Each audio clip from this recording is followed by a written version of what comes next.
Oi, está começando o 124º episódio do 451 MHz, o podcast para quem lê até com os ouvidos. Eu sou o Paulo Werneck, editor da revista 451. 2 vezes por mês, a gente conversa aqui com autores, críticos e leitores sobre os livros mais legais que acabaram de ser publicados no Brasil.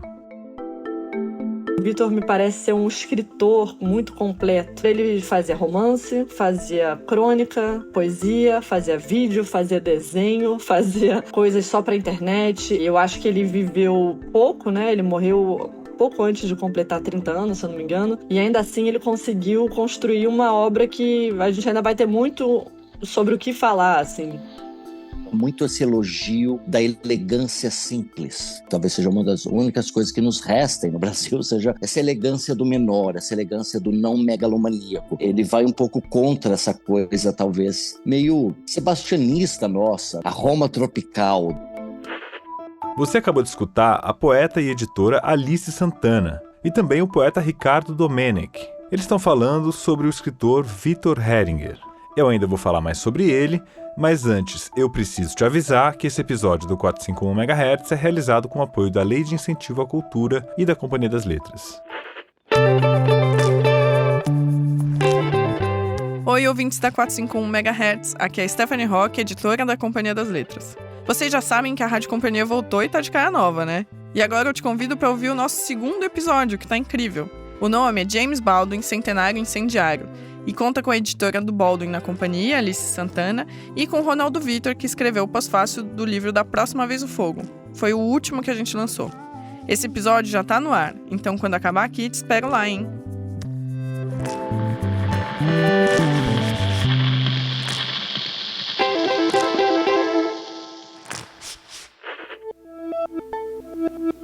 Alice Santana é poeta e editora.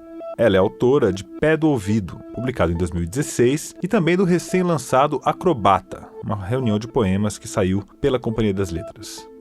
Atualmente ela trabalha como editora na companhia e também é uma das grandes responsáveis pela publicação póstuma da coletânea Não Sou Poeta, de Vitor Heringer, que morreu precocemente em 2018. O Ricardo Domenech também é poeta e artista visual.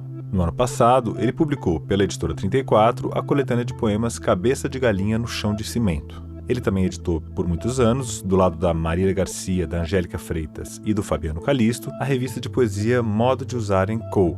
Ele é autor do pós-fácil Entre o Maiúsculo e o Minúsculo sobre a poesia do Vitor Heringer. Já o Vitor Heringer, que é o tema aqui do nosso episódio, foi um romancista, cronista e poeta brasileiro. Ele escreveu 2 romances, Glória, que foi publicado em 2012 pelas 7 Letras, pelo qual ele ganhou o Jabuti, e também O Amor dos Homens Avulsos, de 2016. O Vitor se suicidou em 2018, aos 29 anos, no Rio de Janeiro.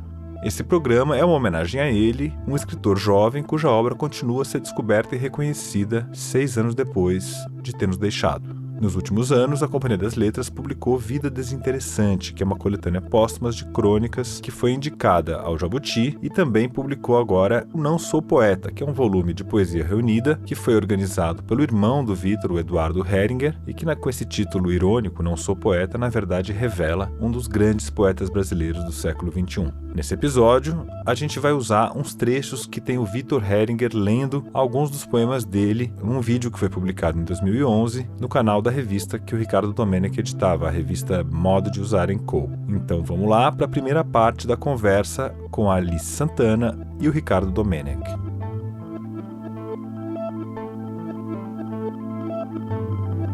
Bom, e então hoje a gente está aqui para conversar sobre poesia e sobre um poeta com 2 outros grandes poetas. A gente está falando aqui do Vitor Heringer, que é esse escritor carioca que marcou a geração dele, que marcou a última geração de poetas brasileiros, vamos dizer assim, e que morreu precocemente, chocou muito seus leitores e colegas e tal, editores, e agora está tendo a sua obra consolidada, uma obra que se mostra muito relevante bastante importante, comovente, pela Companhia das Letras. Então nós convidamos aqui 2 especialistas, enfim, 2 pessoas que entendem muito da obra do Victor Heringer e que o conheceram também, que são a Alice Santana. Tudo bem, Alice? Você é editora do livro, é isso? Dos livros que estão saindo? Tudo bem, Paulo? Prazer estar aqui com você, Ricardo. Eu só não editei do Victor o Amor dos Homens Avulsos e o Glória na edição das 7 letras, mas depois, sim, fui eu. Glória, o Vida Desinteressante e o Não Sou Poeta. Bom, a Alice, que é aí uma das principais editoras da Companhia das Letras, cuida de vários livros de poesia que a editora publica e de prosa também, e que foi também uma conhecida, uma amiga do Victor, é isso, Alice? Então vamos ter 2 perspectivas aqui da editora póstuma, né? E da amiga, da leitora, poeta que compartilhava os espaços de poesia com o Victor. Muito obrigada, não sou nada disso não, sou amiga do Victor e leitora do Victor, mas te agradeço pela apresentação lisonjeira. Ela vale também para o Ricardo Domenech, que está aqui. Ele é o autor de um texto importante que está saindo no volume Não Sou Poeta, né? Esse título incrível que, por acaso, parece definir muito da ironia do Victor. Ele é muito preciso. Um texto que traz aí a dimensão do ponto de vista crítico de quem é o Victor Heringer nos dias de hoje. Beleza, Ricardo? Você está aí na Alemanha em plena mudança, né? Eu estou aqui no meio das caixas, com os livros encaixotados, mas o livro do Heringer já está aqui na cabeceira. É um prazer estar com vocês. Muito obrigado aqui pela entrevista e parabéns pelo texto, que é uma beleza, é uma coisa linda ver assim quando um poeta vai trabalhando na cabeça do outro, como a gente vê no seu texto. Eu queria que você falasse um pouquinho, se você pudesse sintetizar esse ensaio que é entre o maiúsculo e o minúsculo, né, que é o título. Pelo menos, enfim, algumas chaves aí para que o leitor possa sacar um pouquinho da sua visão sobre o Victor, né? O texto, de certa forma, algo que me era fácil fazer, porque eu vinha acompanhando o trabalho do Victor desde o começo. Eu escrevi sobre o primeiro livro do Victor, já em 2012, quando o livro dele, o primeiro livro, que é o Automatógrafo, que é um livro de poemas. Muita gente não sabe que ele começou como poeta, né? Porque ele chegou ao trabalho dele com a prosa, especialmente com O Amor dos Homens Avulsos, que explodiu, né? Foi uma coisa muito lida e um livro pelo qual as pessoas têm muito carinho. Ao mesmo tempo, havia essa dificuldade da responsabilidade, a responsabilidade de escrever sobre uma obra póstuma, escrever sobre um trabalho de um autor que já não está mais entre nós, que era um amigo. E quando o irmão do Victor Heringer e a própria Alice me convidaram, eu bambeei um pouco nas pernas, né? Como fazer isso? Como pegar essa obra que agora está encerrada, infelizmente, e tentar dar uns primeiros passos, claro que não são os primeiros, há outras pessoas que já escreveram sobre a prosa dele, resenharam os livros, mas tentar dar uma pista sobre como nós poderíamos ler o Victor a partir de agora. E essa coisa entre o minúsculo e o maiúsculo foi uma coisa que eu percebi no trabalho do Victor e que me é muito cara na poesia, que é justamente esse jogo, eu costumo chamar de respiração do texto. É um texto que respira, né? Parece que um pulmão que infla. Ele vai para o maior, assim, ele começa a falar sobre coisas cosmogônicas mesmo, né? O universo e a própria imagem do astronauta, do cosmonauta no poema dele, mas sempre voltando para a coisa do corriqueiro, do mínimo, do minúsculo, do pequeno. Eu digo ali que eu acho que é um pouco essa coisa do corriqueiro, do cotidiano. Eu acho que é diferente de uma poética do cotidiano que a gente vê na poesia brasileira. Ele tem um interesse nesses dois aspectos, né? Então é muito bonito para mim. Eu acho que a escolha, por exemplo, do poema que foi na contracapa do livro me parece bastante bom para isso, né? Porque aquele poema, aquela parte do astronauta noturno, onde ele fala sobre esqueça Gagarin, lembre-se dos cães. E aí ele começa a falar dos cães que foram enviados para o espaço, né? E essa identificação do Victor não com os astronautas, não com esse ser humano dito superior, o ser superior da criação, mas com os cachorros que foram enviados para o espaço à revelia,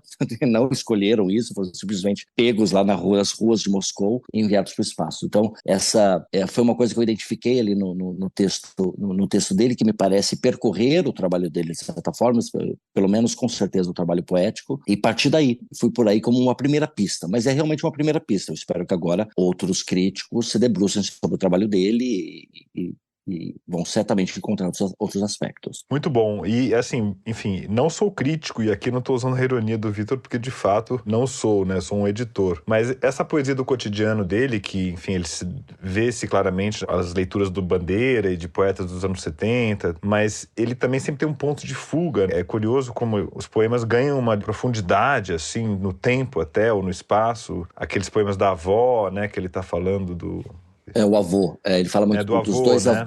dos dois avós. Ele fala tanto do avô paterno quanto do avô materno. Eu acho que ele tem interesse nessa. Uma das coisas que eu sinto no Vitor é muito esse elogio da elegância simples. Ele fala isso num dos poemas, que talvez seja uma das únicas coisas que nos restem no Brasil, seja essa noção de essa elegância do menor, essa elegância do não megalomaníaco. Ele vai um pouco contra essa coisa, talvez, meio sebastianista nossa, né? De Quinto Império, de o Brasil, como a Roma tropical do Darcy Ribeiro, sabe? Aquela eterna ambição de ser o maior, de ser um império, estar entre os grandes, de não ser peixe pequeno entre os tubarões. Eu acho que assim, tem esse elogio dele de não, vamos aceitar que nós somos menores mesmo, somos, sabe, uns pés rapados que vieram de outros lugares porque não tinham terra, não tinham nada, não tinham onde cair morto e vieram parar no país, além de pensar em todos que perderam a terra por causa disso e os que vieram à revelia porque foram sequestrados para ser escravizados. Assim. Então,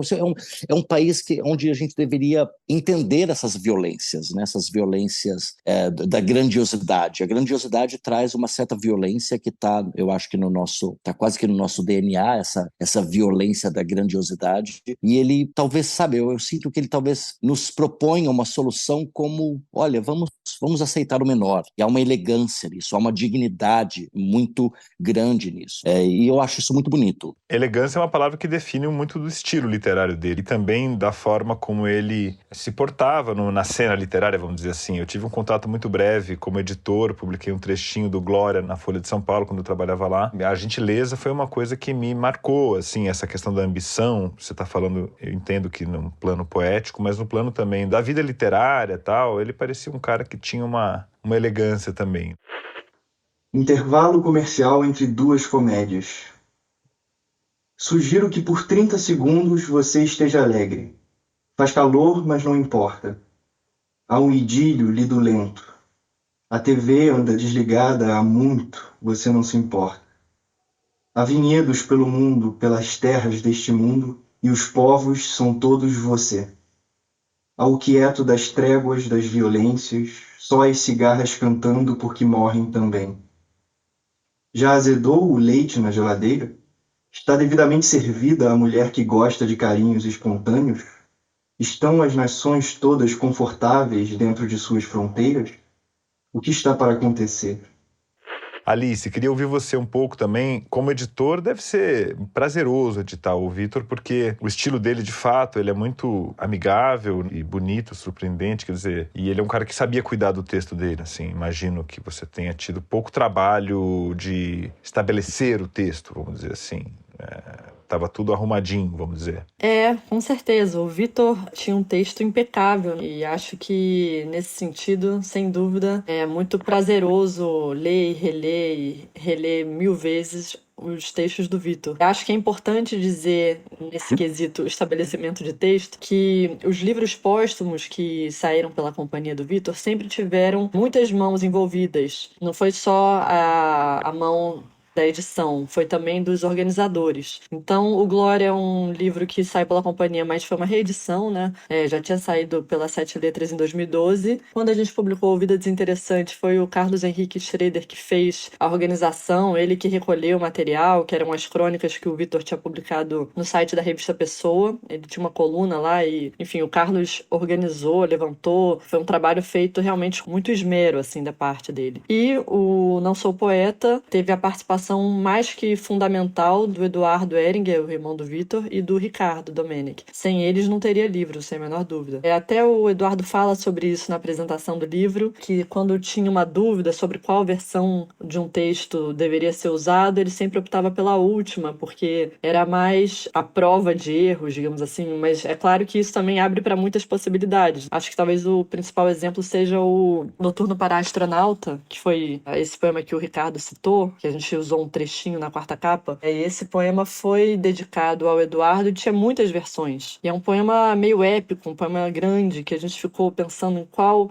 versão deveria usar. O Eduardo, em algum momento, pensou, será que a gente não pode usar todas? Sei lá, 3 versões? Isso aqui é um poema muito grande, realmente ficaria um livro enorme. Então a gente optou pela última. Mas é isso, trabalhar com o texto do Vitor é muito prazeroso nesse sentido, porque mesmo que a gente já conheça boa parte do material antes do livro sair, como era o caso do Não Sou Poeta, né, que eu já tinha lido, enfim, o que já tinha sido publicado eu já tinha lido, mas tive muitas surpresas com os inéditos. Mesmo sendo muito prazeroso, tem um fator muito triste, né? Não tem como não falar da tristeza que é trabalhar com os livros do Vitor sem poder estar com ele presente entre nós, né? Porque, enfim, como vocês falaram, o Vitor era essa pessoa muito gentil, muito elegante mesmo, muito atenciosa, e isso é uma característica que chamava muita atenção, assim, era uma pessoa presente, sabe? Uma pessoa interessada, que tinha enfim, uma curiosidade verdadeira com tudo que falavam para ele. Ele parava, ouvia, prestava atenção e corria atrás, e depois aquilo se desdobrava em muitas conversas. Então, acho que trabalhar com a obra do Vitor é muito prazeroso e, ao mesmo tempo, dá uma sensação muito triste, assim, de não estar com ele por perto. Vocês falaram do poema do avô, que eu acho que é meu preferido, assim. Esse poema, para mim,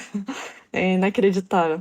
É maravilhoso. Meu avô é o futuro, que é o poema que abre o livro, né? O Não Sou Poeta. Até peguei aqui a parte que o Ricardo comentou, porque é isso, ele fica, para quem não leu esse poema ainda, é um poema que ele descreve o avô, e ele fala desse homem que veio de uma família da Alemanha, que veio parar no Brasil e morava numa cidadezinha no interior do Rio, São Pedro da Aldeia. E aí ele vai contando, mas é um poema muito engraçado, assim. É um poema de você rir alto, porque ele fala desse avô meio figura, que parecia o Picasso e que fazia umas gambiarras. Eu adoro a parte que ele pegava açúcar União, fazia uma pilha ali, pelo que eu entendi do poema, e dizia que aquilo era... e botava a beterraba no meio, dizia que ele estava extraindo o açúcar da beterraba para vender para os turistas. Sei lá, acho que tem passagens muito engraçadas. Esse é um exemplo, assim, de um avô que não é aquele avô idealizado, que fez grandes coisas, não é o astronauta que vai ser lembrado pelos grandes feitos, né? É também, mas enfim, também tem essas peculiaridades que tornam a figura do avô humana e divertida e enfim, aí essa parte que o Ricardo falou, ele tá contando sobre o avô, que o avô é a Alemanha que deu certo, e aí ele fala assim, o meu avô morreu quando eu era muito menino, o meu avô é o futuro. No fim das contas, tudo o que inventamos maiusculamente, tudo se minusculizou. A única virtude que nos resta é a elegância. Enfim, isso é no meio do poema, né? Mas o Ricardo comentou e eu lembrei que estava com ele fresco, mais ou menos. Assim. Mas acho esse poema maravilhoso. É ótimo que você tenha lido esse trecho, porque também assim, é algo que me autorizou, de certa forma, a ir por esse caminho. Senti que eu estava seguindo os passos que ele havia me dado. Esse poema é muito chave nesse aspecto. Um outro poema que eu citaria do primeiro livro, para mostrar como isso percorre o trabalho dele todo. Eu gosto muito do Balada Aníbal Barca, que é sobre o general cartaginês que busca invadir Roma, e é com a história dos elefantes, trazendo os elefantes pelos Alpes, e tem essa matéria toda épica, mas ao mesmo tempo aí ele começa a trazer os tios e os avós pro meio do poema, e ele, quando ele fala sursum corda, né, já podemos desistir. Esse já podemos desistir, que não é uma desistência da vida, eu acho que é uma desistência desse impulso épico, desse impulso maiusculizante, de certa forma. Posições desconfortáveis. Cotovelo no asfalto em cotovelo, cotovela. A fila espera, estou na fila, espero também. A fila dá a volta num quarteirão inteiro que suspeito não ser um quadrado perfeito. Não sei o que espero, não sei se a fila sabe. Espero, não pergunto. Seria ridículo agora, depois de tantas horas com a mesma cara bovina. Sei fazer cara bovina. Muito bem. Trouxe coisas para me ocupar. Um jornal, um lápis para escrever o tratado para a desinvenção da penicilina, opus magnum romantiquinha. 5 dores, uma moral. Esqueci algumas outras coisas. Me ocupo com as que ficaram longe. O mínimo necessário, por exemplo, para aterrissar um aeroplano num rio que parece o mar. A fila anda, eu ando atrás, não sei do quê. Ouvi dizer que é bom, bonito, barato, não sei. Ouvi dizer de esquina, assim um canto de boca, assim um sussurro que cotovelou o quarteirão que não é um quadrado perfeito porque aqui é o Rio de Janeiro. Aquele é aquele. Olharam para mim. Meu nome deu a volta no cotovelo. Dobrei meu rosto. Tenho que esperar, espero. Não posso ir agora, bovinamente falam de mim. Aquele que nem chegou a amar aquela ali no espaço daquele dia. O que faz logo aqui? A fila anda, eu ando atrás, não sei do que. E eu queria saber de vocês dois um pouco do impacto da releitura após a morte dele, porque pra mim foi um pouco assim. Eu acho que ele era um cara que estava aí, estava produzindo e a gente lendo os livros dele. Os Homens Avulsos foi um acontecimento, mas a poesia dele estava aí já nos livros, né? Mas a mim me impactou muito no choque da morte dele, pegar os livros na estante, aquela coisa que a gente faz quando um autor querido morre, e reler. E aí é outra coisa também, né? Eu não sei se pra mim foi por causa dessa emoção de sentir a morte dele, mas é uma poesia que, esse Não Sou Poeta, esse poema lindo também, parece uma coisa, enfim, lido póstumamente, me parece que ele se transforma muito. Enfim, não sei se vocês têm algo a dizer sobre isso, ou se esse é um clichê meu aqui que acontece quando a gente perde um escritor precocemente, né? Me pareceu assim, olha, esse cara é um poeta que as pessoas não sabiam da dimensão. Assim, Eu acho que é natural essa reação, sabe? Eu senti um pouco isso também, sabe? Como é ler o poeta que já não está mais entre nós, essa noção de obra encerrada, de certa forma. Eu acho que há um lado disso que eu até busco separar a obra. Acho que é importante, há um momento que você tem que separar a obra do autor. E eu me perguntei, assim, em alguns momentos, se eu não estava até fazendo algo que ele seria contra, né? Porque para mim é muito difícil não ver, por exemplo, certas simbologias. Ele nasceu em 88, junto com a Constituição, sabe? É um poeta que nasce na Nova República, depois da ditadura, se forma, se educa na Nova República e também parte nesse período histórico, em 2018, que é um ano também que tem uma certa carga para nós e assim por diante. Então, eu acho que há um lado que você tem que resistir a isso, ler o texto como texto literário, independente do autor, independente da sua vida. Ao mesmo tempo, eu acho que não há como não fazer isso também de outra maneira, né? De encontrar nessa obra essas outras coisas e esse falar do nosso tempo para o nosso tempo, né? É realmente alguém que, sabe, que surge, se educa, se forma, escreve, publica dentro desse momento histórico. E há também aquela coisa assim de ser de uma geração anterior. Eu também tenho uma leitura que, assim, que para mim é inescapável. Eu venho de uma outra geração, eu nasci antes, então, sabe, até que ponto as minhas expectativas estão entrando nessa leitura. Agora, isso eu acho que é natural um pouco. Mesmo assim, Pois é, mas eu ia te perguntar sobre você mesmo, porque você escreveu um texto que marcou também um pouco, eu não lembro o ano, aquele ensaio na revista Inimigo Rumor, se não me engano, que era uma crítica pesada a um pouco aos poetas ali da sua geração e um pouco acima, né? Eu não diria que aos poetas, eu diria que há uma certa poética contemporânea. Era um momento em que parecia que todo mundo tinha decidido que os parâmetros para a poesia estavam definidos. Depois de muita discussão, nós agora sabemos que tem que ser assim, assim, assado, objetivo, antilírico, e mínimo, e sem eu, e assim por diante. Quando havia, naquele mesmo momento histórico, outros poetas que acabavam invisibilizados porque iam contra isso, né? Então, assim, se você decide que nós temos que pensar a poesia apenas a partir de um João Cabral, como é que uma Hilda Hilst e um Roberto Piva entram nessa discussão? Tanto que naquele momento, ali na década de 90, eles não eram lidos. Como é que um Leonardo Frois é lido nessa mesma conjuntura? Então havia um pouco isso, que eu acho que é uma coisa meio natural de poeta jovem, porque a geração seguinte vem e os parâmetros mudam. A própria geração do Heringer vem com outros parâmetros. Exato. Então, a obra dele parece ser, claro que não é uma resposta ao seu texto, mas ela parece responder muito bem, de maneira positiva, porque também eu acho que depois, na década de 2010, ali, que é onde ele aparece, é uma época para a poesia brasileira muito incrível, que me parece que mudou o jogo um pouquinho, eu como leitor de poesia estou falando, mas aparecem tantas poetas incríveis que já estavam ali publicando um pouquinho antes, mas é um momento de grandeza, de coleções bonitas sendo lançadas, público aderindo, que era uma coisa que a gente não via nos anos 90, no comecinho dos 2000, a poesia virou aquele clube meio numismática, né, meio tal, tava uma época que estava fechada sobre si mesma a poesia, e aí me parece que hoje o que a gente está vendo de poetas sendo lidas e assim, presentes na cultura, no fluxo da literatura em geral, no jornalismo, isso é uma coisa muito legal de ver.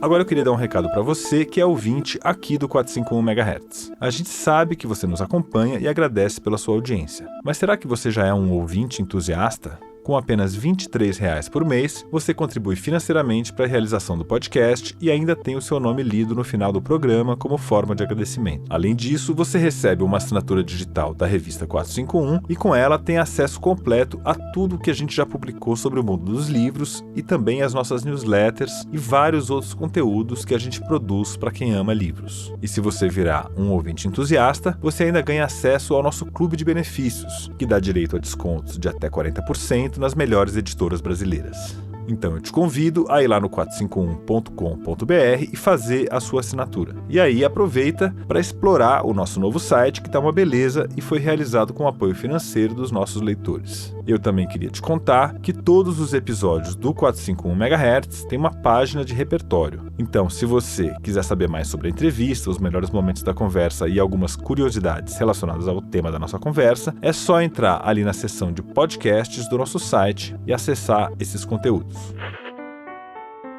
Mas antes da gente continuar esse episódio, eu tenho um recado para dar para você que é ouvinte do 451 MHz. Atenção, leitores onívoros! A 451 tem uma super novidade para você. A nova assinatura digital agora tem a duração de 1 ano inteiro. Por apenas R$ 99,90, você terá acesso ilimitado a resenhas de lançamentos, entrevistas com autores, clube de leitura, podcasts e ainda leva de presente uma eco bag exclusiva para espalhar a palavra da bibliodiversidade por aí. Assinantes da 451 ganham ainda acesso ao Clube de Benefícios 451, que dá descontos de até 40% em editoras, instituições culturais e de ensino e outros parceiros ligados ao universo da música, moda e streaming de filmes. Visite 451.com.br/cine e faça agora a sua assinatura digital anual.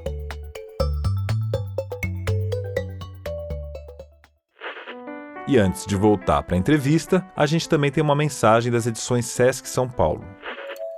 2 dos maiores clássicos do pensamento africano, inéditos no Brasil, chegam às livrarias. Mito, Literatura e o Mundo Africano, de Wole Soyinka, e Sobre a Filosofia Africana, de Polan J. Ountonde. Esses são os primeiros lançamentos da coleção Biblioteca Africana, parceria entre Izahar e as edições Sesc, que publicará obras não ficcionais de autores africanos fundamentais. Mito, Literatura e o Mundo Africano apresenta uma densa análise da história, literatura, mitos e rituais iorubás, cujo fito é apresentar a mitologia africana como um complexo sistema de pensamento.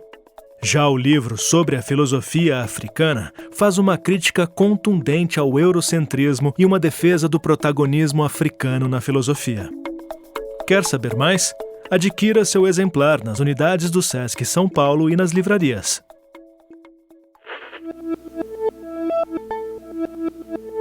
Então vamos lá, voltar para a segunda parte da conversa com a Alice Santana e o Ricardo Domenech.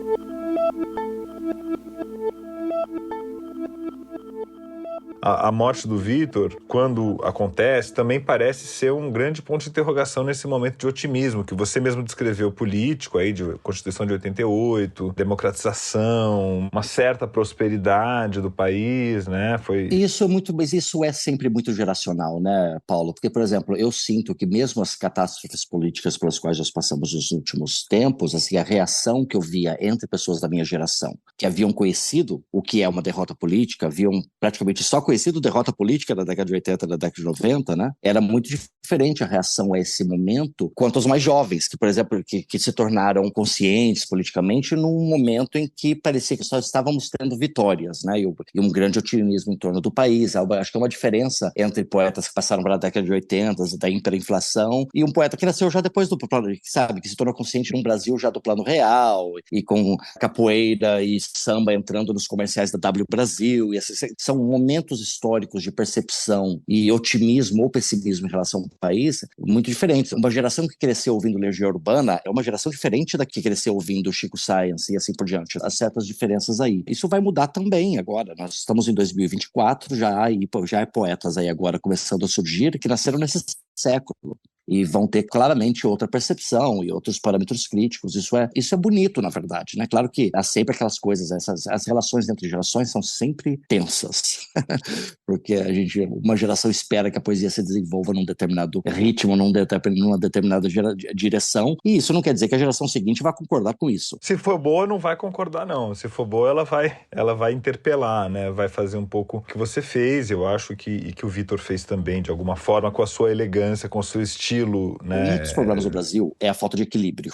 Nós sempre vamos para algum extremo ou outro. Se uma poética reina por muito tempo, cedo ou tarde ela começa a se engessar, ela começa a virar uma espécie de regra e tem que ser desse jeito, e as pessoas começam a usar aquele tipo de poética, nem tanto de forma consciente, mas porque é o que está sendo festejado o tempo todo. Então, se é aquilo que é o que está sendo festejado, as pessoas acaba tendo um efeito sobre alguns novos escritores. Eu acho interessante quando há os críticos, os que surgem e dizem, não, peraí, não importa que essa é a poética que está sendo festejada, não me importa que essa seja a poética que está sendo resenhada nos grandes jornais, não é o que eu quero fazer e não é o que eu vejo na poesia brasileira, entendeu?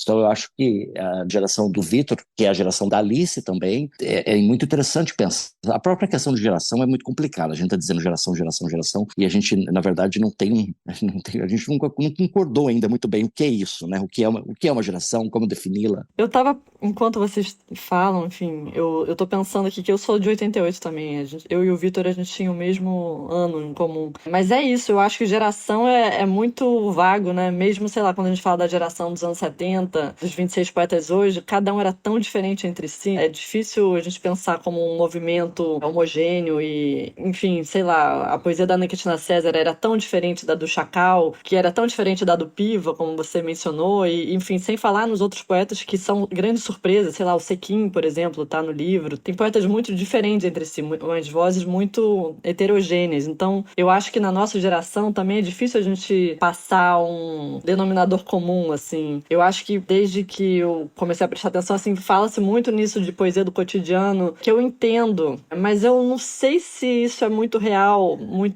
eu não sei se é uma simplificação meio fácil, porque de fato a gente faz uma poesia mais oral, mais coloquial, na maior parte das vezes, mas também tem pessoas fazendo coisas tão diferentes, tem o Smart Tirelli Neto, que faz uma poesia tão própria e é um nome muito importante da nossa geração, então acho que é difícil a gente passar essa régua e dizer a poesia desse momento é a poesia do cotidiano. O próprio Vitor, falando de astronauta, falando de coisas tão variadas, será que isso é uma poesia do cotidiano? Eu acho que fica uma dúvida, assim, o que é exatamente a poesia do cotidiano? A Angélica Freitas, ela faz uma poesia do cotidiano quando ela fala de o que quer dizer ser mulher, o que as pessoas esperam de uma mulher, isso é a poesia do cotidiano? Eu acho só que fica um certo denominador comum, assim como a gente falar que a poesia dos anos 70 é a poesia do desbunde, quando na verdade tem tantas outras coisas, cada poeta tem sua bagagem, seu repertório, sua vontade de expressar alguma coisa diferente, e eu acho que é difícil a gente pensar num rótulo para juntar todo mundo, assim. Eu acho que o Vitor, ele tem um estilo interessante, porque o Vitor me parece ser um escritor muito completo, que o Vitor, ele fazia romance, fazia crônica, poesia, fazia vídeo, fazia desenho, fazia coisas só pra internet. O Vitor, ele jogava em todas as áreas. E eu acho que ele viveu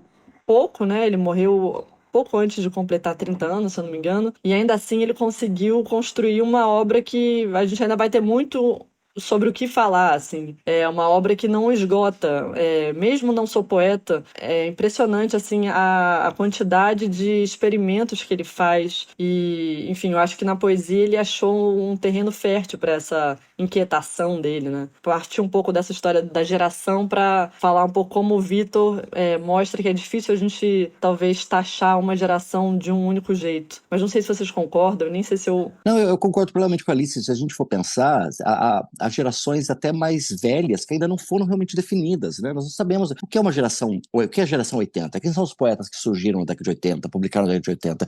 Isso não foi sistematizado ainda. E é um trabalho meio penoso, porque é um trabalho difícil, crítico, que você tem que separar, fazer escolhas, que sempre gera certas tensões. Mas eu acho que também no Brasil a gente confunde muitas coisas. A gente fala da poesia brasileira e aí tem a poesia que é tudo que está sendo feito. E aí você tem o cânone, que é aquela separação minúscula que você tem que fazer, porque o que nós vamos ensinar nas escolas. É meio inescapável. O que nós vamos usar como parâmetros de qualidade para ensinar nas escolas? Isso tem que ser federal ou tem que ser estadual? Como que a gente faz isso? Então, é uma discussão, na verdade, muito interessante. E isso tudo se confunde. A poesia, que é tudo que está sendo feito, o cânone, que é aquela separação bem pequena, aí tem o que está sendo discutido nos jornais, tem o que está indo para os festivais. Então, tudo isso acaba virando meio que um sinônimo, quando não é, na verdade. São coisas com funções diferentes. E eu acho que, sabe, não tem ainda como sistematizar, por exemplo, a geração do Vitor e da Alice, que é a gente que está produzindo. No caso do Vitor, a obra está encerrada. Então você tenta fazer uma inserção histórica daquilo. Mas a Alice acabou de publicar um livro, sabe? O Smart Neto, que foi mencionado, outro poeta excelente da geração deles, que acabou de publicar também um livro. Então, assim, são obras em andamento. Então, que está dialogando com gente da minha geração e eu dialogando com gente, sabe? A minha geração dialogando com as anteriores. Então, é um processo muito complicado. Eu só gostaria que os críticos, os professores universitários resistissem a essa tentação de tentar criar uma coisa, sabe, buscar o que é o típico, o que a maioria está fazendo. Então isso é a poética do momento. Porque isso acaba gerando invisibilizações, né? Sem dúvida, e aí eu acho que... Mas, assim, por outro lado, as gerações de alguma forma existem. Talvez as tentativas de rotular enquanto a obra está acontecendo, como você falou, é que sejam ou muitas vezes equívocos ou oportunismos, né? A gente lembra daquela geração 90, né? Que o que havia em comum lá, segundo o organizador, era todos escrevem no computador. Então, quer dizer, isso não faz uma geração literária. Por outro lado, eu penso que a gente falou aqui antes da entrevista sobre o texto do Jacobson, sobre o Mayakovsky, né? E ele fala, a geração que desprezou seus poetas, acho que é esse o título, não é? No Brasil eles colocaram esbanjou. Eu gosto de desperdiçou. Eu sempre gostei, eu preferiria a geração que desperdiçou seus poetas. E que tem uma simbologia forte, claro que um contexto totalmente diferente, obras e tal, mas era ali também o fim de um período de otimismo na União Soviética, a primeira fase da Revolução, o Mayakovsky como um principal visionário poético dessas coisas, e de repente ele se suicida e isso traz um peso geracional mesmo. Então eu acho que o que acontece no caso do Vitor, eu acho que a consolidação crítica da obra dele está acontecendo de maneira rápida. Quando você pensa na própria Ana Cristina César, ela entrou no cânone, entre aspas, mais tarde. Foi lá por 2014, quando a gente fez até a homenagem à Flip. Isso até foi uma das questões, não que a homenagem da Flip canonize ninguém, mas faz parte desse sistema que você falou aí, né, Ricardo? Já tinha academia produzindo muito e tal, mas o que os franceses chamam de a travessia do deserto, que esses são os 20 anos posteriores à morte, né, no qual os projetos editoriais demoram a acontecer, a absorção na universidade, tudo isso é uma espécie de prova de fogo, assim. No caso do Vitor, está acontecendo rapidamente, né? Eu concordo. Eu acho que o Vitor... É inevitável falar que a morte precoce, assim como a gente estava falando do texto da Flora Susekind, tem um componente que desperta uma curiosidade nas pessoas. E, assim, não quero fazer uma aproximação absurda e inconsequente do Vitor com a Ana Cristina César, mas já que você falou dela, eu acho que é difícil a gente imaginar como estaria a Ana Cristina César hoje em dia. Ela nasceu em 52, então ela teria 72 anos, né? Difícil imaginar como ela estaria hoje, como seria uma Ana Cristina César senhora. E a morte precoce, é claro que ela traz uma atmosfera muito sedutora, de alguma forma, né? Então a gente tem interesse em ler o que ela escreveu, por que ela escreveu aquilo, o que aconteceu. Com o Vitor não é diferente, né? Porque o Vitor, ele tem uma obra muito atraente, muito interessante, e reler os poemas do Vitor depois da morte dele, como vocês também estavam falando, acho que despertam tantas outras chaves de leitura. Fiquei pensando, nossa, como o Vitor falava de morte. Eu não tinha me dado conta disso antes de ter acontecido tudo isso. Eu fui reler os poemas e pensei, nossa, era um tema muito presente na obra dele, assim como é um tema muito presente em outras obras. Sei lá, Hilda Hilst fala de morte o tempo inteiro, por exemplo. Ela fala muito de amor, mas ela fala de morte o tempo inteiro. O Vinícius de Moraes fala de morte o tempo inteiro. E o Vitor, talvez por ser uma pessoa contemporânea, uma pessoa próxima, eu acho que enquanto ele escrevia, eu percebia outras coisas na poesia dele. Depois de ler a poesia reunida dele, me chamou muito a atenção isso, assim, como a morte era um tema presente em tudo que ele escrevia e com uma inteligência muito própria do Vitor, que não era assim um medo da morte pura e simples, era uma coisa um pouco brincando com a morte, ou tratando da morte como se fosse como se ela estivesse ali sentada no sofá, sabe? A maneira como ele trata desse assunto não necessariamente é sombrio, macabro, triste. Às vezes é de um jeito irônico, meio tirando sarro da morte, ou tratando a morte como se fosse ali uma companhia, uma constante. Então, eu acho que, enfim, eu nem sei do que a gente estava falando, mas eu acabei indo para um outro lugar. Você falou da Ana Cristina César, e eu concordo com você, Paulo, que demorou para consolidar as edições, mas eu acho que a Ana Cristina César ainda é um exemplo um pouco diferente, assim, porque eu acho que ela teve um interesse que eu não sei se ela demorou tanto, sabe? Eu tenho a impressão de que ela é uma força tão grande para nossa geração, né, Ricardo? Sobretudo autoras mulheres, mas não só as mulheres.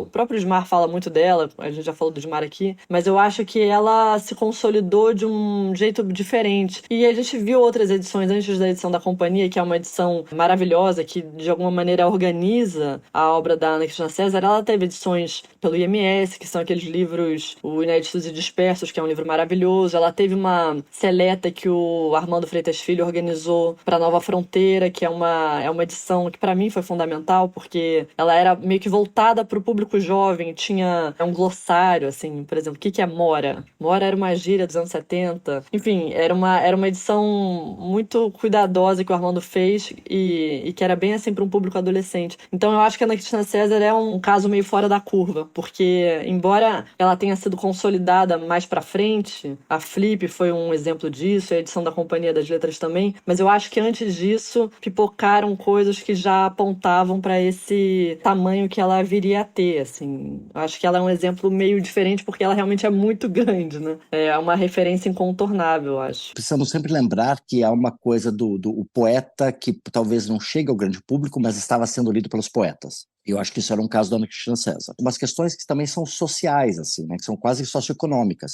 A Ana Cristina foi publicada muito cedo pela Brasiliense, e eu acho que ela seguiu sendo lida pelos poetas, e isso garantiu, de alguma forma, a presença da poesia dela no Brasil, mesmo antes dessa maior consagração. Ao mesmo tempo, eu acho que é importante lembrar que havia uma figura da geração dela, como o Guilherme Mandaro, que também comete suicídio praticamente, assim, eu acho que um par de quarteirões da casa da Ana Cristina, e por ter tido só edições mais artesanais no fim da década de 70, ele até hoje não é muito lido. Eu acho que é um poeta super interessante. Eu gosto muito do trabalho do Guilherme Mandaro. E é um poeta que, assim, tenho a impressão que mal é lido até pelos poetas, né? Então, é difícil, no fim das contas, é tão difícil entender por que uma obra chega e outra não, né? Eu acho que o trabalho do Vitor agora, por exemplo, está recebendo até, de certa forma, uma consagração fora do Brasil. Eu recebi há um mês uma mensagem de um dos diretores da Casa de Poesia aqui em Berlim, dizendo: olha, me disseram que você era amigo do Victor Ehringer, que você gosta do trabalho dele, eu acabei de ler O Amor dos Homens Avulsos, ele leu em inglês, vai sair em alemão agora mês que vem, e ele estava fascinado pelo livro e ele queria saber se o Victor tinha poesia, porque é a Casa da Poesia e não fazia sentido ele fazer um evento em torno do romance, ele queria saber se havia poemas também. Eu falei: olha, não só há, como eu estou no momento trabalhando com a Alice Santana e com o Eduardo Ehringer para organizar o livro de poemas dele. É interessante que ele falou: não, vamos fazer uma coisa então, que tal nós fazermos uma coisa com 3 poetas brasileiros? Assim, eu sugeri: olha, eu vou pegar 3 poetas de 3 gerações bem distintas, e eu peguei especificamente poetas que não são conhecidos aqui, o Manuel de Barros, a Hilda Hilst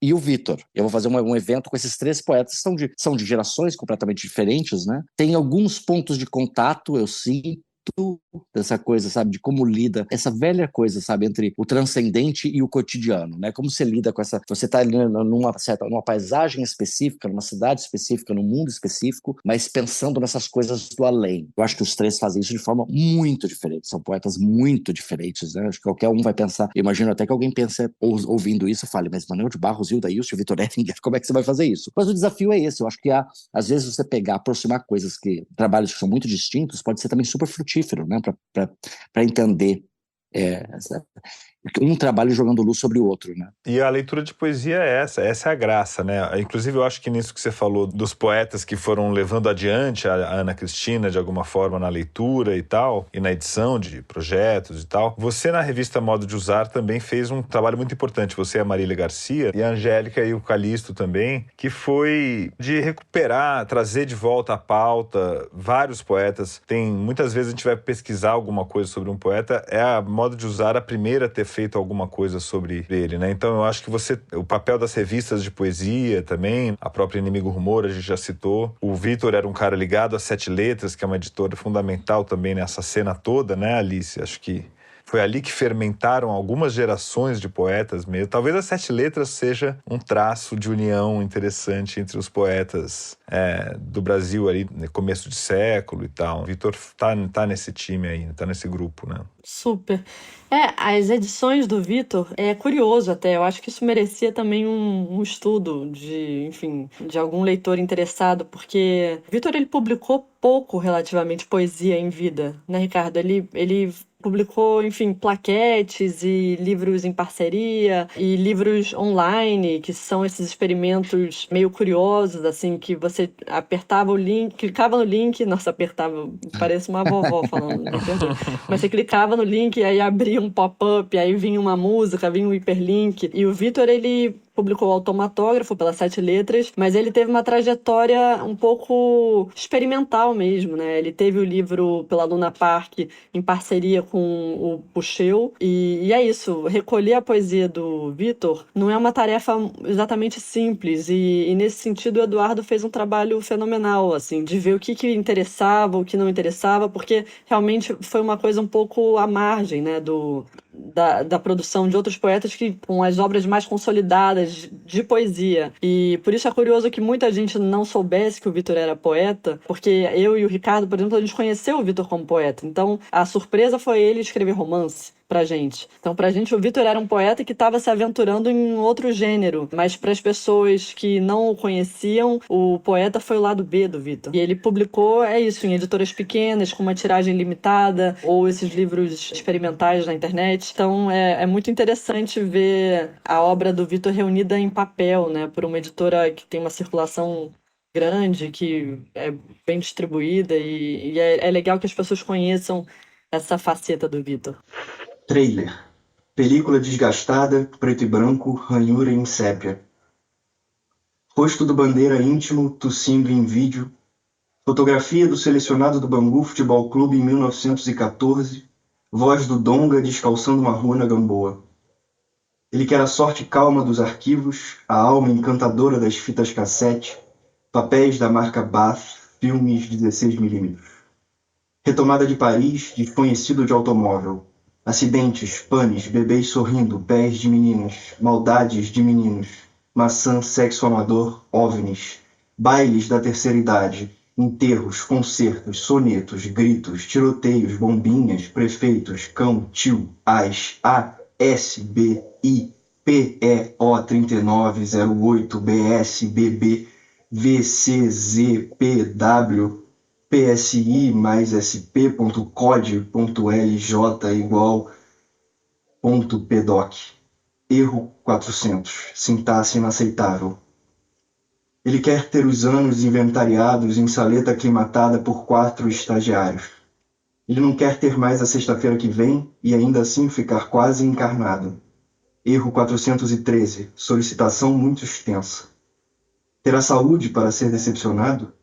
2011 nos cinemas, tonto, no escuro, quase como que desistindo.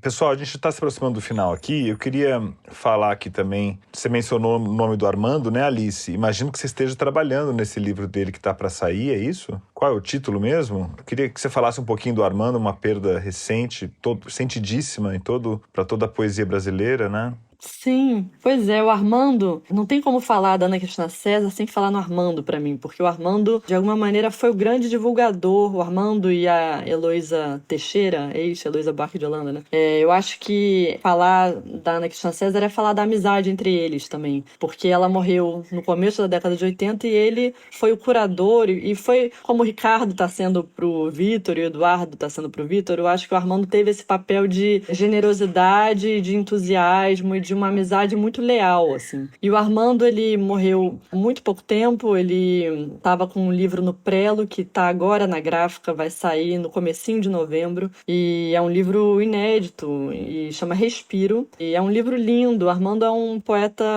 espetacular, assim, que falava muito sobre o Rio de Janeiro, muito sobre o amor, sobre a morte também, é um tema muito presente na poesia do Armando. E é isso, é um livro lindo, Respiro. Eu acho que é um livro muito bonito, que fica, e assim o poeta continua sendo presente de alguma maneira, né? O Vitor, o Armando, enfim. Pensar que, sabe, nesse exato momento há também poetas produzindo que nós não sabemos quem são, que estão aí escondidos. Todas as gerações sempre têm esses pequenos esconderijos, de certa forma. Eu acabei de ajudar a editar a Poesia Reunida da Maria Lúcia Alvim, uma poeta que produziu durante um par de décadas e depois entrou em silêncio por ter sentido o seu trabalho ignorado. A Martelo está prestes a publicar em 3 volumes a Poesia Reunida da Maria do Carmo Ferreira, que vai estrear aos 85 anos. Então, assim, a poesia brasileira, gente, realmente eu recomendo aos ouvintes que eles tenham um tempinho da vida de leitor deles para se debruçar sobre a poesia brasileira, porque há coisas realmente maravilhosas, há coisas muito boas sendo feitas agora, por gente que está viva, por gente que acabou de nos deixar, por gente que nos deixou há muito tempo e está meio esquecida. É conhecida no Nordeste, mas não é conhecida no Sul, ou é conhecida no Sul, mas não é conhecida no Norte, e assim por diante. Debrucem-se, queridos, sobre o que os poetas estão fazendo, porque eles merecem a atenção de vocês. Maria Lúcia Alvim está saindo pela Relicário, né? A Poesia Reunida, uma belíssima edição importante. Alice, para terminar, fala do seu livro aí, que tá uma beleza, né? Acabou de sair uma coletânea de poemas inéditos, todos eles, ou grande parte. Obrigada, Paulo. O livro acabou de sair, eu fiz um lançamento na Flip, fiquei muito contente. É um livro inédito, algumas coisas já tinham saído em plaquetes, assim, mas tô muito contente de publicar, eu não publicava há 8 anos, então... Mudou a mão de poeta depois de passar pela edição, que é outra coisa, né? Você tá na Companhia das Letras editando tantos livros e nessa linha de montagem incrível que a companhia é, né? Como é que muda a forma de escrever poesia? Sim. Muda tudo. Muda tudo. Mas, enfim, é diferente. Hoje em dia escrevo muito pouco. Não é à toa que eu levei 8 anos para ter material para um livro. Muda tudo, sem dúvida. Eu acho que eu li muitas coisas bacanas nesse período e também tive pouco tempo para produzir, para pensar sobre os poemas, e por isso eu não tenho essa produção vasta, assim, não tenho muitos poemas para oferecer. O que eu tenho foi o que eu consegui produzir nesses 8 anos, que realmente não é muita coisa. Mas, enfim, não interessa isso. O que importa é que são poemas que falam sobre essa mudança do Rio para São Paulo, e sobre muitas coisas que aconteceram na vida de lá para cá. Até o Vitor aparece no livro, inclusive. O nascimento dos meus filhos. Enfim, é um livro que fala sobre muitos assuntos diferentes, mas eu tô muito contente de voltar a publicar. É uma sensação boa que eu já não me lembrava como era. Mas obrigada aí pelo carinho. Maravilha. Então, Acrobata, que está saindo pela Companhia das Letras, nessa coleção linda que não tem nome, né? Uma coleção de poesia contemporânea. Poesia contemporânea, é assim que a gente chama, mas não tem um nome realmente. Beleza. Parabéns, Alice. Parabéns pelo trabalho com o Vitor. Muito obrigada, Paulo. E você também, Ricardo. Uma alegria conversar com você e ler também aqui o seu ensaio no volume Não Sou Poeta, do Vitor Heringer, que saiu já faz uns meses, né? Pela Companhia das Letras, uma obra importante aí de um autor fundamental do século XXI. Valeu. Obrigado, querido. E meu agradecimento ao Eduardo Heringer pela confiança quando me convidou, e para mim era muito importante que ele estivesse satisfeito com o texto, que parece que ele está, e leiam o nosso querido Vitor Heringer. Muito obrigada, Paulo. Muito obrigada, Ricardo. Adorei conversar com vocês. Uma alegria estar com vocês. Valeu, gente. Obrigado. E antes de me despedir, eu queria passar para o quadro do 451 MHz, que traz o melhor da literatura LGBTQIA+, de todos os tempos. LGBTQIA+, significa lésbicas, gays, bissexuais, trans, queer, intersexuais e assexuais. A cada episódio, a gente convida autores e grandes leitores em geral para indicar os livros que foram marcantes, as leituras recentes e outras dicas literárias LGBTQIA+, imperdíveis para todos os leitores. O quadro de hoje traz uma dica aqui do nosso produtor assistente, é isso aí, o Maurício Abad. O Maurício indicou o romance O Amor dos Homens Avulsos, do próprio Vitor Heringer, publicado em 2016 pela Companhia das Letras. Oi pessoal, tudo bem? Meu nome é Maurício Abad, eu sou produtor assistente aqui do 451 MHz e também diretor e roteirista de alguns curtas-metragens. A minha indicação é um pouco para combinar com o programa de hoje e eu vou indicar O Amor dos Homens Avulsos, do Victor Heringer, publicado pela Companhia das Letras. O Victor tem um quê de informalidade formalista, ou uma formalidade informal. Ele tá sempre brincando e misturando as linguagens. Esse é um livro sobre um homem relembrando de uma amizade que ele teve com outro menino na adolescência, mas uma amizade que não era somente uma amizade, era muito mais. E um pouco sobre um amor avulso, um amor impossibilitado em um subúrbio carioca muito, muito quente. Como ele mesmo diz no começo do livro, quente, úmido, mais longe do mar. É um livro que fala sobre crescer, sobre olhar para o passado e também sobre as coisas que tocam a gente.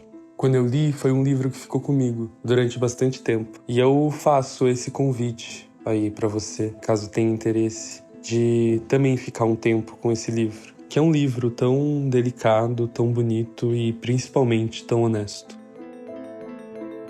Então essa foi a dica do Maurício Abad, O Amor dos Homens Avulsos, do Victor Heringer, que foi publicado pela Companhia das Letras em 2016.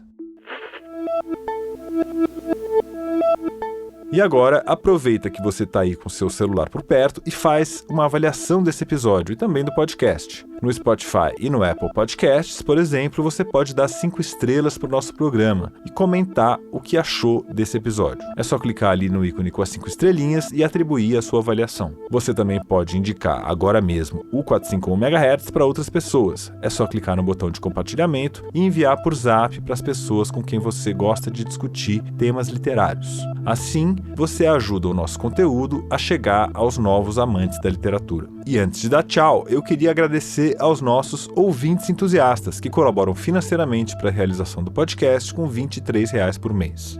Então, muito obrigado a Adriana Teixeira, Alexandre Luiz Pereira da Silva, Alexandre Vidal Porto, Ana Carla Dias Braga, Ana Maria Pedrosa Safreire de Souza, André Viana, Camila Sardenberg, Carmen Manuel Almeida Biscardi, Célio Braga, Cristiane Gonçalves dos Reis, Cristiane Boulos, Cláudia Penteado, Cíntia Vasconcelos, Diana Radomisler, Diane Maia, Elisa Vonrando, Érica Georgino, Fábio Calvan, Fernanda Calef Barbeta, Flávia Cristina Aparecida Silva, Guilherme Sorgini, Gustavo Senechal, Raiesha Benevenuto e Souza, Jaime Mendes, José Osmar Azevedo Carneiro, Kellen Gutierrez, Leila Lima, Lúcia Guimarães, Luísa Plastino, Luiz Antônio Timóteo Nicoliello, Luísa Franco, Márcia Cristina Fraguas, Marcos Apóstolo, Maria Bertrand, Maria de Lourdes Maciel Silva, Maria do Carmo de Almeida Sampaio, Maria Filomena Gregori, Maria Paula Barbosa, Maria Rosalina Silva, Mário Rick Fernandes, Marisa Werneck, Matheus Novaes Dias, Mauro Stein, Murilo Carvalho, Paula Fontana Fonseca, Paulo de Camargo Duarte, Pedro Cogo, Poliana Preto Miranda Catrim, Priscila Valverde de Oliveira Vitorino, Regina Gomes Sodré, Renata Campos Salles Moraes Abreu, Rodrigo Bitar, Rodrigo dos Santos Crepaldi, Rodrigo Moura, Rosângela Aparecida Dantas de Oliveira, Samuel Valim Bolonha, Tereza Bunte de Carvalho, Thiago Barreto, Valéria Bidena, Valessa Lopes Baldin, Vitor Hugo Siqueira, Vitor Ribeiro, Vivian Lembo, Viena Guimarães Machado Pimentel. Muito obrigado a todos os nossos ouvintes entusiastas. É isso aí, chegamos ao final do 124º episódio do 451 MHz. O nosso próximo programa vai ao ar no dia 13 de dezembro. O 451 MHz é uma produção da Associação 451 e eu sou o Paulo Werneck.